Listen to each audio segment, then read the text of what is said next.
bo'ladigan bo'la bo'shdan tayinda mana bitta motivator gapini qarani bitta eshitdingni kommentini yozib ketdingchi. Kursga boraman. O'qiyman. Kelajakka prezident bo'laman. Niyatingizga erishingda.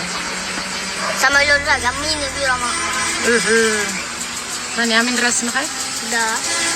Подписчиклаringiz necha? Da. Ko'p-ko'pda samolyotni eng zo'r man bobolarimga o'ldiraman. Anakilarimga o'ldiraman. Akamga o'ldiraman. Dadamga o'ldiraman. Dadamga eng zo'r samolyot o'ldiraman. Sizga esa mashina bam. Bu uchun nima qilish kerak? U uchun ishlash. Yana nima qilish kerak? Darsni o'qish kerak. Qur'onni karimni o'qish kerak. Sizlar bo'lgan paytda sizni umraga olib ketaman. Dadamlar ikkovlaringiz.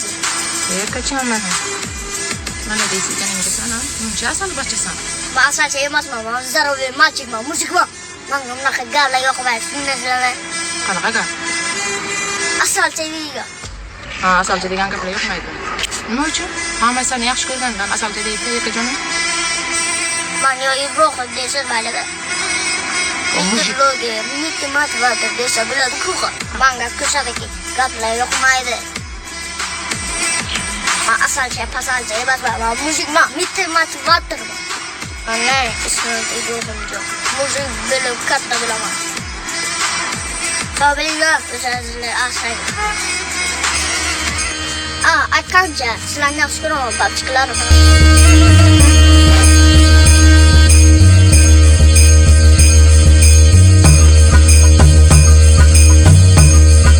Men o'qiyman.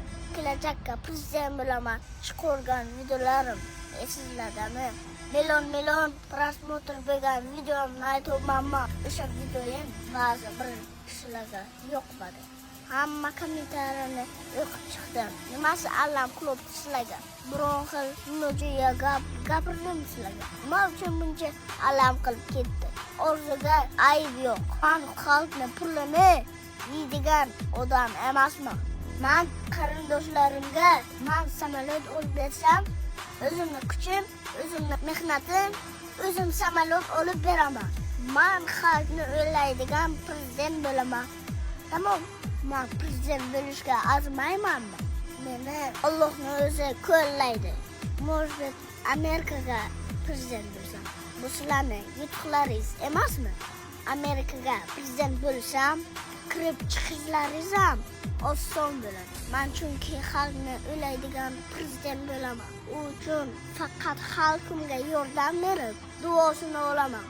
O'limanga rahmat deysizlar kommentariyachilar. Nasib bo'lsa, O'zbekistonimizni dunyoga tinchlikni o'rnatadigan, urush bo'lmaydigan prezident bo'ladi. O'lib ko'rasizlar, hammamiz baxtli yashaymiz. Sizlar faqat podдержкаga bo'lishlaringiz kerak. Gaplarimga qo'shilasizlarmi? Kommentariyaga fikrlaringizni yozinglar. Va ana shu videoga like bosinglar va podpiska tashlab qo'yinglar. Sog' bo'linglar, salomat bo'linglar.